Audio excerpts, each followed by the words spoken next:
요한복음 4장 27절부터 38절까지에 있는 하나님의 말씀을 우리 한 절씩 나누어 읽도록 하겠습니다.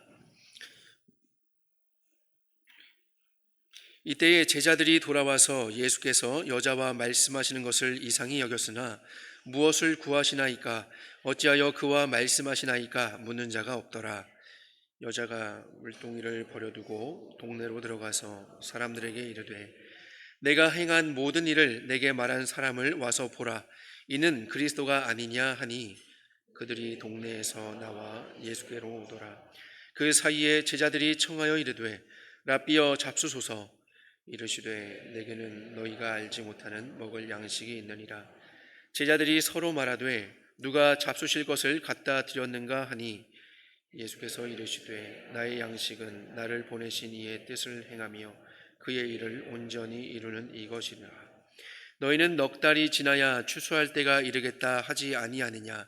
그러나 나는 너희에게 이르노니 너희 눈을 들어 밭을 보라. 희어져 추수하게 되어도다. 거두는 자가 이미 삭도 받고 영생에 이르는 열매를 모으나니 이는 뿌리는 자와 거두는 자가 함께 즐거워하게 하려 함이라. 그런즉 한 사람이 심고 다른 사람이 거둔다 하는 말이 옳도다. 내가 너희로 노력하지 아니한 것을 거두러 보내었노니 다른 사람들은 노력하였고 너희는 그들이 노력한 것에 참여하였느니라. 아멘. 네, 날이 좀 많이 쌀쌀해졌습니다. 요즘 일교차가 좀 큰데 감기 조심하시기 바랍니다. 지난 추석만 해도 이렇게 더운 추석은 없었다라고 하면서 여름이 계속될 것 같았지만 요즘은 가을이 확 느껴지시죠? 몸으로 확 느껴지는 요즘인 것 같습니다. 여러분, 가을이 무슨 계절입니까? 가을 하면 무슨 계절이죠? 남자의 계절입니까? 네, 봄바람은 자매들을 설레게 만들고 가을바람은 형제들을 고독하게 만든다. 좀 있어 보인다 생각했는데 아닌가 봐요. 그런 계절은 아니죠. 맞습니다. 여러분, 가을은 무엇보다도 추수의 계절입니다. 여러분, 낭만이 좀 없으시네요. 그래서 제가 20대 때만 해도 그래도 이 가을만 되면 뭔가 마음이 탁 이렇게, 물론 여친이 없어서 시린 거일 수도 있겠지만 좀 마음이 좀 시리면서 뭔가 인생에 대해서 고민도 하고 좀 이런 시간을 가졌는데 어쨌든 가을은 추수의 계절입니다. 여러분, 추수의 계절이죠. 지난 주간에 징검다리 휴일이 좀 있었죠. 그래서 저도 얼마나 감사한지 몰라요. 그래서 가족들과 함께 좀 돌아보지 못했던 좀 다대포 해수욕장도 가보고 또 바람의 언덕도 가보고 좀 이렇게 가보는데 정말 신기한 것이 가면서 이렇게 논을 좀 보니까요. 어느새 진짜 이 황금빛 비스무리하게 논이 그렇게 이제 돼 있는 거예요. 그 무더위 속에서도 우리가 모르는 사이에 벼는 그 시간에 맞춰서 자라고 있었던 것이죠. 이제는 정말 추수할 때를 기다리는 그 논답게 변해 있는 모습을 보았습니다. 정말 신기했습니다. 더운데 너무 덥다. 계속 그러면서 여름이 계속될 것 같았는데 정말 이 벼들을 보니까 이제는 정말 가을이구나. 그리고 그때에도 이 더울 때에도 벼들은 무럭무럭 자랐구나 싶은 것이죠. 우리의 길어지는 여름과 상관없이 하나님의 시간은 정말 틀림이 없구나라는 그런 생각을 좀 해보게 되었습니다. 근데 오늘 본문을 보니까요, 우리도 모르는 사이에 자라난 그 벼들처럼 우리들이 추수해야 할 것들이 있다고 예수님이 말씀하십니다. 우리는 학교도 가야 하고 학원도 가야 하고 또 직장이 있어서 직장에 일도 하러 가야 하는데 대체 무슨 추수를 해야 한다는 것일까요? 오늘 본문의 이 예수님의 말씀을 통해서 우리가 추수해야 할 것이 무엇인지를 좀 살펴보도록 하겠습니다. 오늘 본문을 잠깐 살펴보자면요, 그 때는 회개의 세례를 베풀던 이 세례 요한이 투옥이 되었던 그 때입니다. 그래서 예수님을 따르는 사람들이 점점 많아지던 그런 시점이었죠. 대중에게 인기가 높아지는 이 세례 요한도 잡아들였던 이 당시에 그 유대에서 그 권력을 이루었던 이 바리새인들이요, 예수님도 예의주시하고 있었죠. 바리새인들은 기회가 되면 이 사람들에게 큰 지지를 받고 있는 이 예수님조차도 잡아들이려고 했습니다. 예수님은 이런 사실을 아시고 굳이 바리새인들과 마찰을 빚을 필요가 없었기 때문에 유대 지역을 떠나서 북쪽에 있는 갈릴리로 떠나셨습니다. 유대 지역은 비교적 남쪽에 있고요. 그 다음에 이제 갈릴리는 북쪽에 있죠. 그런데 이 유대 지역에서 갈릴리로 가는 길은 통상 두 가지 방법이 있었는데 돌아가는 방법과 곧장 가는 그런 방법이었습니다. 돌아가는 방법과 곧장 가는 방법이죠. 유대 지역과 이 갈릴리 지역 사이에는 사마리아라고 하는 그 사마리아 지역이 자리하고 있었는데, 유대인들은 이 사마리아인들을 굉장히 싫어했습니다. 그들과 상종하려고 하지도 않았죠. 왜냐하면 그들은 혼혈족이었기 때문에 아수르의 피가 섞인 그런 혼혈인들이 많이 있었어요. 그래서 민족의 정체성, 그러니까 아브라함의 이 자손으로서의 민족의 정체성을 잃어버렸다라고 그렇게 여겼기 때문에 그들을 마치 이방인처럼 혹은 이방인들보다도 더 못하게 그렇게 취급을 하였습니다. 그들과 상종하려고 하지 않았죠. 그래서 빨리 가지 않을 때는 돌아서 사마리아 지역을 통과해서 가야 되기 때문에 돌아서 가곤 하지만 좀 이제 지름길로 가고자 하는 사람들은 그 사마리아 지역을 통과해서 그렇게 유대에서 갈릴리 혹은 갈릴리에서 유대로 그렇게 왔다 갔다 했습니다. 사마리아 지역이 가운데 있었기 때문에 곧장 가려면 어쩔 수 없이 통과해야 되는 그런 길이었죠. 우리가 오늘 읽지는 않았지만 4장 3절과 4절에서 요한은 이렇게 이야기하고 있습니다. 유대를 떠나사, 예수님과 제자들이죠, 유대를 떠나사 다시 갈릴리로 가실새 사마리아를 통과하여야 하겠는지라. 사마리아를 통과하여야 하겠다라고 기록을 하고 있는데요, 근데 예수님이 사마리아를 통과해야 하는 그 이유는 갈릴리로 빨리 가기 위해서가 아니라 할 일이 있으셨기 때문이죠. 그 일을 위해서 돌아가지 않고 꼭 사마리아를 통과하셔야 했던 것이죠. 예수님은 제자들과 함께 곧장 사마리아를 지나가시는데 수가라 이름하는 그런 동네에 들어가게 됩니다. 시간은 정오쯤 되었는데 그 배가 고픈 상황에서 먼 길을 걸어서 이동하셨기 때문에 무척 피곤하셨을 것입니다. 그 수가라 하는 마을에는요, 우물이 하나 있었는데 그 우물은 야곱의 우물이었습니다. 야곱 때부터 사용했던 그런 우물로 전해져 내려오는 그런 우물이었죠. 예수님은 그 우물 곁에 그대로 앉으셨고, 제자들은 이제 배가 고프기 때문에 먹을 것을 사기 위해서 마을 안으로 들어갔습니다. 그렇게 홀로 앉아 계실 때 마침 한 여자가 저기에서 우물에 물을 기르기 위해서 그렇게 물동이를 이고 오는 것이죠. 그 여자가 다가왔을 때 예수님은 물을 좀 달라라고 그렇게 요청을 하십니다. 근데 이 여자는 깜짝 놀랐어요. 왜냐하면 유대인 남자가 사마리아인인 이 여자에게 자기에게 말을 걸었기 때문이죠. 그렇게 이 여자와 예수님의 대화가 시작이 되었습니다. 이 여자는 부끄러운 과거를 가지고 있었던 이런 여인이었고 궁금한 것도 참 많은 그런 여인이었었는데, 예수님과 대화하면서 이분은 좀 뭔가 다른 분이다 라는 그런 느낌을 갖게 된 것이죠. 자신의 부끄러운 과거조차도 알고 있는 이 예수님을 선지자구나 라고 그렇게 생각을 하였습니다. 그런데 대화를 나누면서 자기가 기다리고 있는 그 그리스도에 대해서 이야기를 하고 있을 때에 대뜸 예수님이 뭐라고 말씀하시냐면, 내게 말하는 내가 그라. 이해가 되세요? 내게 말하는 내가 그라. 무슨 말이에요? 지금 너와 대화를 하고 있는 내가, 예수님이 바로 너가 기다리고 있는 그리스도다라고 그렇게 말씀을 하신 것이죠. 이 여자는 그리스도를 기다리면서 그 그리스도께서 오시면 우리가 잘 알지 못하는 것들을 다 알려주실 것입니다 라고 그렇게 이야기를 했는데, 지금 너 앞에 있는, 너가 지금 대화를 하고 있는 내가 바로 너가 기다리는 그리스도다 라고 그렇게 이야기를 하시는 것이죠. 이 여자는 그 이야기를 듣고 아마 깜짝 놀랐을 것입니다. 그때 먹을 것을 사러 말로 들어갔던 예수님의 제자들이 돌아오면서 이 광경을 보게 되죠. 그 사마리아 여인과 예수님이 길가에서, 그러니까 이제 우물, 공격인 장소에서 대화를 나누는 그런 모습을 보게 됩니다. 제자들도 이 이상한 광경에 놀랐지만 그 누구도 왜 이 사마리아 여인과 대화를 나누는지, 왜 대화를 나누시고 계시는지, 무엇이 필요하신지 그것을 묻는 사람은 없었습니다.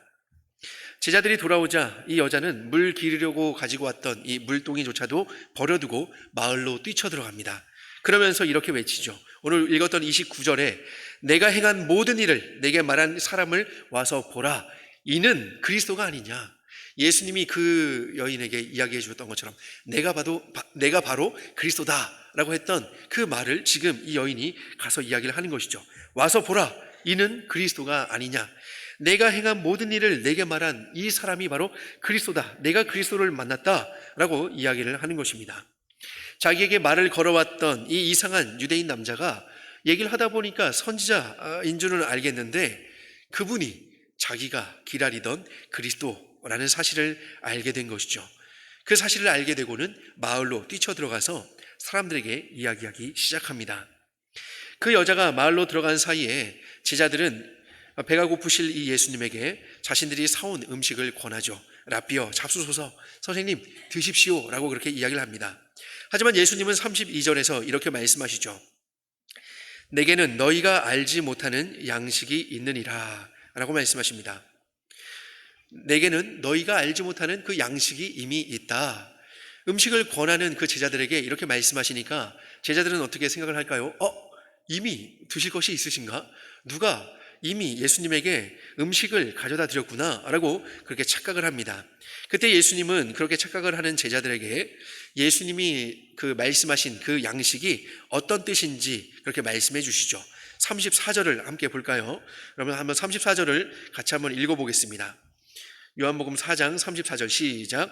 예수께서 이르시되 나의 양식은 나를 보내신 이의 뜻을 행하며 그의 일을 온전히 이루는 이것이니라.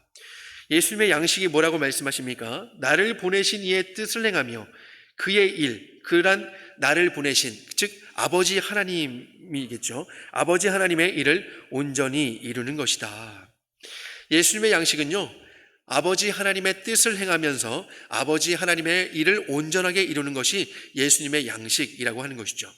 여러분, 양식이 무엇입니까? 양식이라는 것은 배고픔을 해결하면서 동시에 에너지를 공급받을 수 있는 음식인 것이죠. 그 음식을 통해서 줄인 배를 채우고 그 음식을 통해 우리의 에너지, 우리의 그 힘을 공급받게 되는 것이죠. 분명히 예수님은요, 피곤하셨습니다. 오랜 시간 오랜 배고픔 가운데서 길을 걸어오셨고 피곤하셨죠. 배가 고프셨을 것입니다. 하지만 그런 배고픔조차도 예수님을 막을 수 없었습니다. 왜냐하면 예수님이 더욱더 집중하는 것이 있으셨기 때문이죠. 여러분도 한 번쯤은 경험해 보셨을 거예요. 여러분이 정말 좋아하는 것을 하다 보면 배가 고픈 것도 그냥 지나칠 때가 있죠. 물론 배가 고프지만 그냥 이 배고픈 것보다도 지금 하고 있는 것이 너무 좋아서 배고픈 것을 그냥 지나칠 때가 있었던 그런 기억이 있으실 것입니다. 어떤 사람에게는 게임이, 어떤 사람에게는 TV가, 어떤 사람에게는 과연 그러한가 싶지만 공부가 그러할 수도 있죠. 공부하느라 배고픈 것도 모르고 그냥 막 우리 중엔 전혀 없는 것 같습니다. 표정을 보니까. 그렇죠. 근데 내가 뭔가 이제 우리는 다 다르지만 그러나 여러분들이 좋아하는 그것 때문에 분명히 밥을 넘기고 밥을 굶으면서도 했던 기억이 분명히 있을 거예요.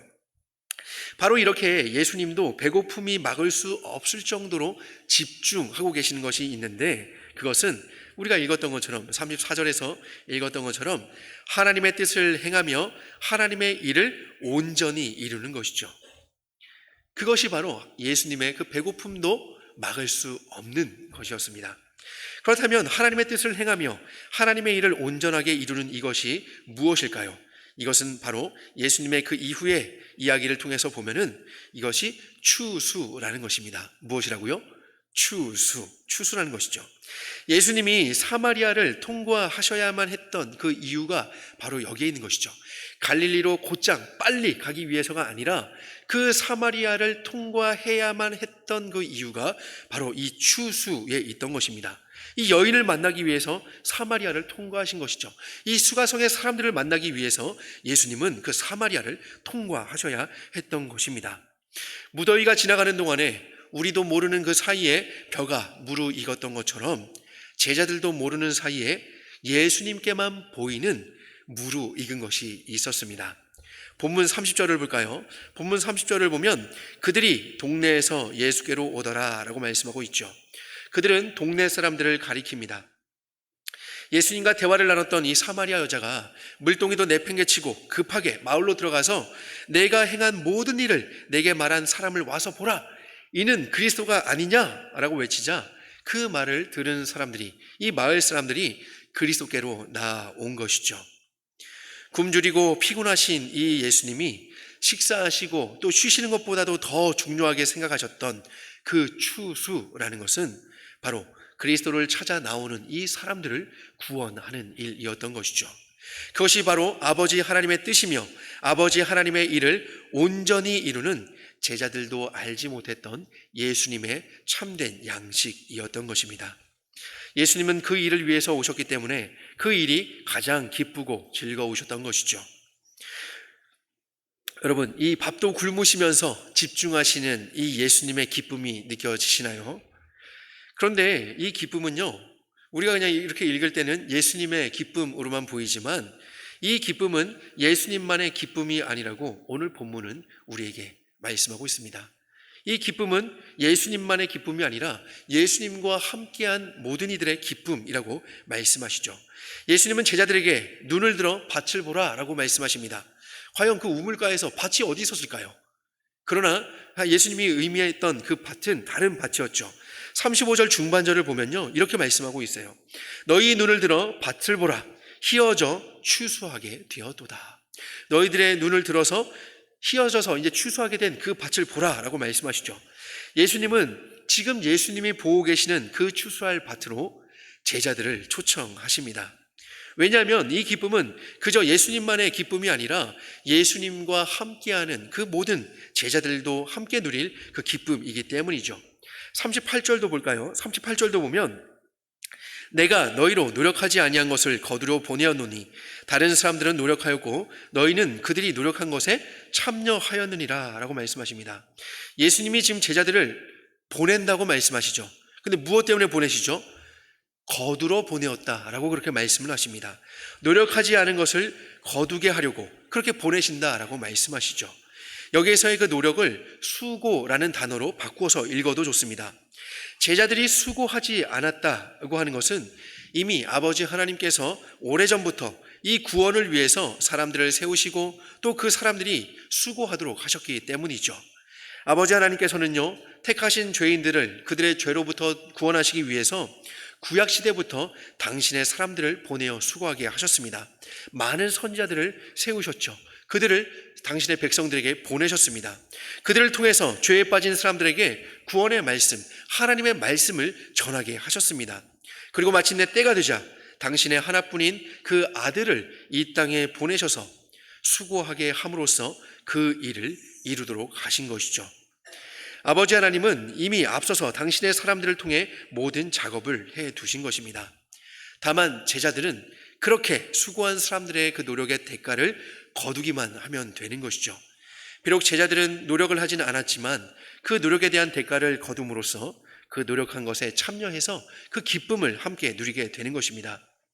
이것이 그냥 와닿진 않은데 저는 이 말씀을 보면서 이런 것들을 좀 생각해 보았어요. 여러분 한번 상상해 볼까요? 조별 발표를 하게 되었어요. 조원들이 이제 역할을 분담해야 됩니다. 어떤 사람은 자료를 모으고 어떤 사람은 그 모은 자료를 가지고 분석을 해야 되고 그 분석한 내용들을 가지고 어떤 사람은 리포트를 작성해야 됩니다. 발표를 해야 되니까 어떤 사람은 PPT를 만들어야겠죠. 그리고 최종적으로 이것을 이제 발표해야 될 그런 사람이 필요합니다. 여러분은 어떤 것이 좋으세요? 어떤 역할이 좋으세요? 과연 그럴까 싶지만, 발표가 그렇게 쉽지만은 않지만, 저는 이제, 들여야 되는 시간과 그 노력을 생각해 볼 때, 그냥 남들이 이렇게 다 해주셔서, 해준 것을 가지고, 만들어준 PPT 가지고 그냥 발표하는 것이 낫지 않나, 이런 생각을 좀 하는데, 여러분들은 좀 어떤지 모르겠습니다. 저는 이런 생각을 좀 하면서, 이 제자들이 지금 이런, 발표를 하는 사람과 같지 않나라는 그런 생각을 했어요. 상대적으로 다른 조원들에 비해서 시간이 많이 들거나 또 자료를 만들어야 되는 그런 노력이 덜 하기 때문이죠. 다른 조원들이 열심히 준비해 준 것을 잘 또 이제 사용해서 자기에게 맡겨진 그 발표를 잘 하면 되니까요. 만약 그렇게 해서 그 조의 전체 성적이 좋다면 역할에 상관없이 그 성적을 함께 누릴 수 있는 것이죠. 누가 더 수고를 했느니, 누가 더 시간을 많이 들였느니, 이런 것과 상관이 없이 그 조가 함께 그 성적을 같이 좋은 성적을 누리게 되는 것이죠. 물론 이것이 딱 맞는 예가 될 수는 없지만 그 예수님의 말씀 속에서 제자들이 바로 이 발표 역할을 맡은 사람과 비슷하지 않을까라는 생각을 해 본 것입니다. 발표자는 다 준비된 것을 가지고 발표를 잘 하면 되는 것처럼 이미 하나님께서 선지자들과 그리스도를 통해 그 구원에 대한 그 노력을 다 해주셨기 때문에 제자들은 그 노력에 대한 대가를 거두기만 하면 되는 것이죠. 그렇게 거둠으로써 노력에 참여하여서 함께 즐거워하게 되는 것입니다. 예수님은 오늘 그것을 이야기하시면서 그 제자들을 그곳으로 초청하는 것이죠. 그 추수의 자리로 초청하십니다. 근데 예수님은 오늘도 여전히 하나님의 뜻을 행하며 하나님의 일을 온전하게 이루는 그 영적 양식에 관심이 있으십니다. 예수님은 여전히 휘어져서 추수해야 할 그 밭에 관심을 갖고 계시는 것이죠. 그리고 그 추수의 기쁨에 우리 모두가 다 동참하기를 원하십니다. 그래서 그 휘어진 밭으로 오늘 여기에 모여있는 우리들도 초대하십니다. 감사한 것은 제자들에게 예수님이 다 수고를 하시고 그렇게 제자들에겐 그냥 다른 사람들이 노력한 것을 그냥 거두기만 하면 된다라고 말씀하셨던 것처럼 우리들 역시도, 초청받은 우리들 역시도 그저 거두기만 하면 된다는 것이죠. 예수님은 죄인들을 죄로부터 온전히 구원하실 구원자가 되시기 위해서 이 땅에서 하나님의 모든 율법에 순종하셨습니다. 그리고 죄인들의 죄에 대한 책임을 지시기 위해서 기꺼이 십자가에서 피를 흘려서 그 죄의 값을 갚아주셨죠. 손에 진흙이 잔뜩 묻은 사람이 다른 사람을 깨끗하게 해준다고 해서 아무리 그 손을 털어준다고 해도 그 손을 완전히 깨끗하게 털어줄 수는 없을 것입니다. 왜요?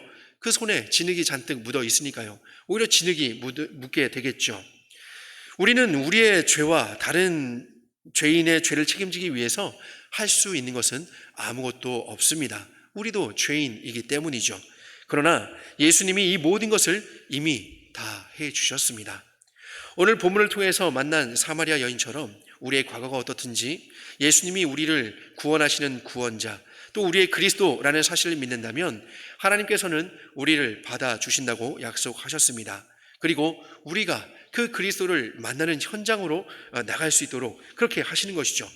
혹시 우리 가운데 아직도 예수님이 여러분의 죄를 용서해 주시는 그 구원자라는 확신이 없는 분들이 계시다면 오늘 이 시간에 그 예수님을 만나기를 소망합니다. 오늘 사마리아 여인이 그 그리스도를 만났던 것처럼 여러분도 오늘 이 시간에 이 말씀을 통해서 그 그리스도를 만나기를 소망합니다. 여러분의 부끄러운 과거를 기억나게 하시고 여러분의 그 죄를 떠올리게 하셔서 그 죄에 대해서 애통하는 마음을 주시기를 소망합니다. 그리고 그 고통의 짐을 담당하신 분이 바로 그 예수님이라는 사실을 깨닫고 구원의 감격과 기쁨을 누리시기를 소망합니다. 여러분을 구원하신 그 예수님을 내가 행한 모든 일을 내게 말한 사람을 와서 보라, 이는 그리스도가 아니냐라고 외치면서 다른 사람들에게 전파하는 여러분들이 되시기를 소망합니다. 혹시 우리 가운데 또 예수께서 그리스도이심을 확인하고 또 확신하며 그 주님을 오늘 이 자리에서 예배하는 분들이 계시다면 오늘 주시는 말씀을 통해서 추수의 밭으로 초대하시는 그 주님의 음성을 들으시기를 바랍니다. 예수님은 우리가 예수님의 기쁨에 참여하기를 원하시며 그 일을 위해서 모든 것을 이루어 주셨습니다. 이제 눈을 들어서 여러분도 알지 못하는 사이에 추수할 곡시로 가득 찬 여러분 주위를 돌아보시기를 바랍니다. 여러분 주위에 그 추수의 밭을 보게 되기를 소망합니다. 주께서 이번 한 주간 여러분의 눈을 여셔서 또 마음을 여셔서 여러분의 추수가 필요한 사람들을 보게 하시고 깨닫게 하시고 만나게 하시기를 소망합니다. 그리고 그들을 태신자로 품고 그들의 이름을 적어 기도하면서 사랑 나눔 축제, 친구 초청 주일에 그 자리로 초대할 수 있게 되기를 바랍니다. 여러분, 예수님의 가장 기쁨은요, 하나님의 뜻을 온전히 이루는 것입니다. 하나님의 뜻은 이 땅에 이뤄진 영혼들이 주님께로 돌아와서 완전한 하나님의 나라를 이루는 것입니다. 이것을 위해서 여전히 하나님은 일하고 계시며 여전히 하나님의 열심으로서 일하십니다. 우리 모두에게는 우리만의 인생이 있지만 우리 모두의 인생은 다 역사를 다스리시는 하나님의 계획 안에 있습니다. 하나님의 계획 안에 우리의 인생이 있는 것이죠. 종종 말씀드리듯이 우리는 하나님의 역사 안에서 우리의 시간을 살아가는 그런 사람들입니다. 그렇기 때문에 우리의 시간들은 하나님의 시간과도 같은 것이죠. 하나님께서 역사하시는 그 하나님의 시간을 우리에게 허락하시고 우리로 살아가게 하신 것이죠.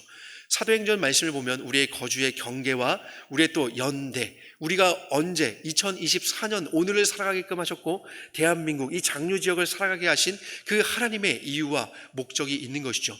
그 경계 안에서 우리의 인생을 살아가도록 하나님은 그렇게 계획을 하셨습니다. 우리의 시간은 하나님의 시간을 살아가고 있는 것이죠. 우리가 지금도 살아가고 있으며 장차 살아가게 될 하나님의 나라를 살아가고 있다는 사실을 여러분 마음속 깊이 알고 죄인 한 사람이 회개하고 돌아올 때 가장 기뻐하시는 그 주님의 기쁨에 동참하는 우리 모두가 되기를 바랍니다. 나가실 때 전도지를 꼭 챙겨 나가시기를 바랍니다. 그래서 생각나는 사람에게 또 나눠주세요. 정 없으면 길을 가다가 그 사람에게 초대하면서 한번 나눠줘 보세요. 생각지도 못한 추수의 기쁨이 여러분을 기다리고 있을 것입니다. 왜냐하면 예수님은요, 우리를 통해서 그렇게 하나님 나라를 이뤄가시기를 기뻐하시기 때문이죠.